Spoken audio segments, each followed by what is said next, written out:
حضرت ذوالقرنین رضی اللہ تعالیٰ عنہ، اللہ تعالیٰ نے انہیں زمین میں اقتدار دیا تھا۔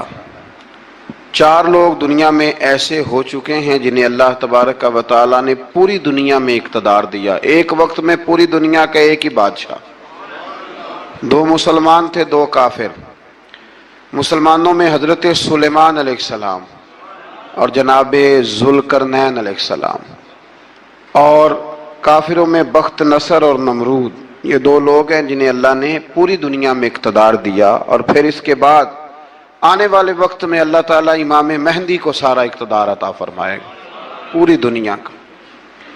حضرت ذوالقرنین کے بارے میں 2 روایات ہیں، ایک تو یہ ہے کہ وہ نبی تھے اور ایک یہ ہے کہ نہیں وہ ولی تھے، لیکن مجھے حضرت مولا علی شیر خدا رضی اللہ تعالیٰ عنہ کا قول ملا ہے جس میں آپ نے فرمایا ہے کہ نہیں وہ نبی نہیں تھے، تو اس لیے میرا نظریہ یہی ہے کہ وہ اللہ کے ایک نیک بندے تھے۔ اللہ نے انہیں پوری زمین میں اقتدار دیا۔ وہ ایک مہم پہ نکلے، ان کا ارادہ بنا کہ میں ذرا دنیا کا چکر لگاؤں، تو انہوں نے سفر شروع کیا کہ میں دیکھوں ذرا سورج غروب کہاں ہوتا ہے۔ تو فرماتے میں پہنچا، بڑا گیا، لیکن میں اس مقام تک پہنچ گیا جہاں سورج غروب ہوتا ہے، تو پھر میں نے دیکھا کہ ایک سیاہ کنواں ہے جس کے اندر جا کے وہ چھپ گیا ہے، لیکن رب کریم کی اس حقیقت تک میں پہنچ سکا نہیں۔ پھر آپ فرماتے ہیں کہ میں آگے نکلا تو مجھے ایک قوم کے بارے میں بتلایا گیا جو بڑی خونخوار قوم تھی، بڑی خونخوار، اس کو یاجوج اور ماجوج کہا جاتا ہے۔ یہ قوم اتنی خونخوار تھی کہ یہ درندوں کو بھی کھا جایا کرتے تھے، اتنے لمبے چوڑے ان کے قد تھے، اتنے زیادہ طاقتور تھے کہ سانپ اور بچھو بھی کھا جاتے تھے۔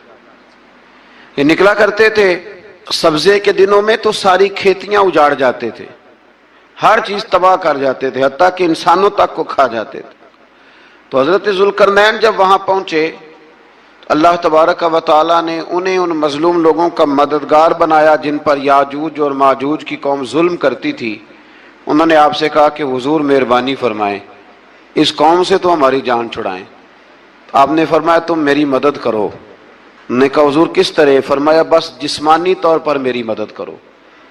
تو آپ نے پھر وہاں ایک دیوار بنائی، ایک دیوار، لوہا کاٹ کر، سیسا پگھلا کر، پتھر ڈال کر ایک بڑی موٹی تازی دیوار بنائی، اور اتنی اونچی بنائی، اور پھر اس کے چاروں جانب آگ جلائی تاکہ وہ لوہا اس طرح پگھل جائے کہ وہ دیواروں کے ساتھ چپک جائے، تاکہ کوئی آدمی پیر رکھنا چاہے تو پیر رکھ کے اس پہ چڑھ نہ سکے۔ آپ نے وہ دیوار بنائی۔ اب اس قوم کا حال یہ ہوا کہ وہ اس کے اندر قید ہیں، وہ صبح جب اٹھتے ہیں تو اس کو توڑنا شروع کرتے ہیں، توڑتے رہتے ہیں، تو جب شام ہوتی ہے تو ان میں سے ہر روز ایک شخص کہتا ہے اتنی رہنے دو، باقی کل کریں گے۔ لیکن جب وہ سویرے اٹھتے ہیں تو اللہ تعالیٰ اس دیوار کو پھر سے مضبوط فرما دیتا ہے۔ نبی کریم علیہ السلام نے فرمایا قرب قیامت میں ایک وقت آئے گا، قیامت کے قریب جا کے ایک ٹائم ایسا آئے گا کہ اس مخلوق میں سے ہی ایک شخص پکارے گا اور پکار کے کہے گا کہ اب سو جاؤ انشاءاللہ۔ اللہ ان کی زبان پہ جاری کہے گا اب سو جاؤ اور سویرے انشاءاللہ یہیں سے شروع کریں گے۔ تو فرمایا وہ چونکہ انشاءاللہ کہیں گے تو پھر اللہ تبارک و تعالی اگلے دن اس دیوار کو وہیں پہ رکھے گا جہاں رات کو انہوں نے اسے چھوڑا تھا۔ اگلے دن وہ توڑیں گے تو دیوار ساری ٹوٹ جائے گی، اور پھر اللہ تبارک و تعالیٰ کا فضل ہوگا تو مسلمان کی طرف وہ بڑھیں گے، وہ قتل و غارت کریں گے، پھر سے وہی درندگی کریں گے، تو پھر حضرت عیسیٰ علیہ السلام ان کے لیے دعا کریں گے۔ تو دعا کا یہ حال ہوگا کہ ان کے وجود پر کچھ ایسی چیزیں برآمد ہوں گی جن کی وجہ سے وہ مر جائیں گے، ختم کر دیے جائیں گے، قیامت کے قریب جا کے وہ دوبارہ آئیں گے۔ اس کے بعد پھر اللہ تبارک و تعالیٰ نے سورہ کہف کی آخری آیات میں 7 سمندر اور ان جیسے اور بھی آ جائیں، فرمایا 7 سمندر ہوں اور ان جیسے اور بھی آ جائیں اور مل کر وہ روشنائی بن جائیں تو میرے رب کے کلمات ختم ہونے سے پہلے سمندر ختم ہو جائیں گے۔ اور آخری آیت میں اللہ تعالیٰ نے فرمایا کہ اے رسول صلی اللہ تعالی علیہ وسلم آپ کہہ دیجئے کہ میں تمہاری طرح ہی ایک बशर हूँ, आना बाशरुम मिसलकुम, मैं भी तुम्हारी तरह एक। अब मिसलकुम का बहुत सारे लोगों ने तर्जमा अपनी तरह का कर लिया है, हालांकि हुजूर सल्लल्लाहु ताला अलैहि वसल्लम ने फरमाया कि बशर होने में मैं तुम्हारी तरह हूँ, रसूल होने में तुम्हारी तरह नहीं, अल्लाह का हबीब होने में तुम्हारी तरह। और वो ये जो मैं कह रहा हूँ ना नहीं, तो ये सही बुखारी के लफ्ज हैं। हुजूर ने फरमाया अय्युकुम मिसली, कौन है तुम में जो मेरी तरह हो, ये सही बुखारी के लफ्ज हैं। अल्लाह तबारक व तआला समझने की तौफीक अता फरमाए। फिर इससे आगे सूरह मरियम शुरू होती है।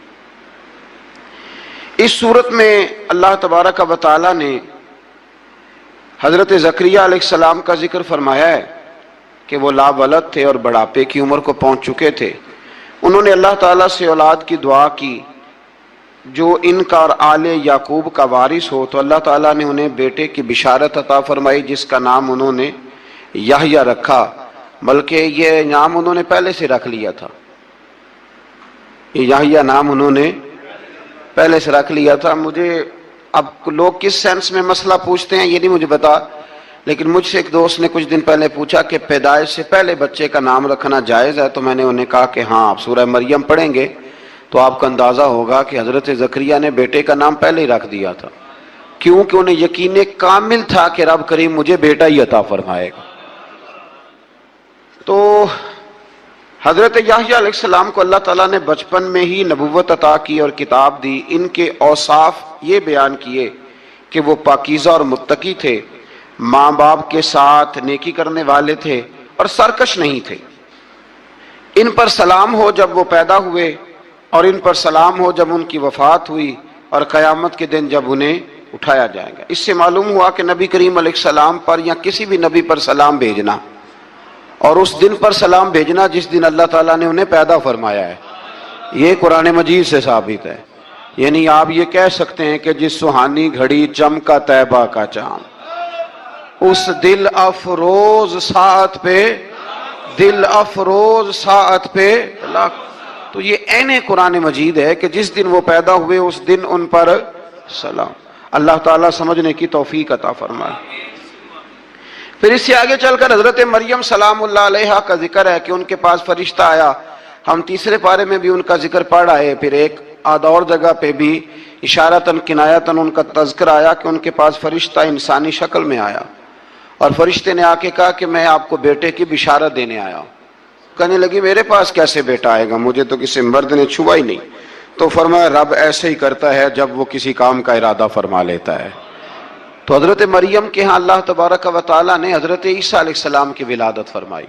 हजरत ईसा बगैर बाप के पैदा हुए और हजरत आदम अलैहिस्सलाम गैर माँ बाप के पैदा हुए। तो ये अल्लाह की कुदरत की निशानी है।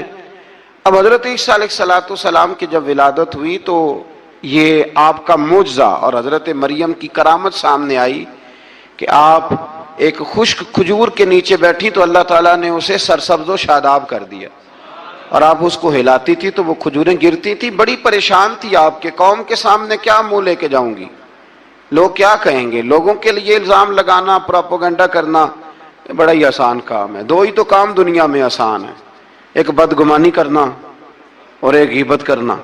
और इतना मज़ेदार काम है कि आप सारी दिहाड़ी कराएं, कोई बंदा थकने को तैयार, माज़अल्लाह सुम्मा माज़अल्लाह सारा दिन। और अगर आप कहें कि अल्लाह का जिक्र करो, तस्बीह ले लो, सिर्फ 500 दफा दुरूद शरीफ पढ़ लो, तो फिर क्या बनेगा, काम याद आ जाएगा। बहुत सारे लोगों निकल लेंगे। कभी कभी कुछ चीजें बड़ी याद रह जाती हैं। एक शायर ने एक शेर कहा था, मेरी थोड़ी सी शेरी ज़ौक़ है तो मुझे दिलचस्पी है, रह जाती हैं कुछ बातें ज़हन में।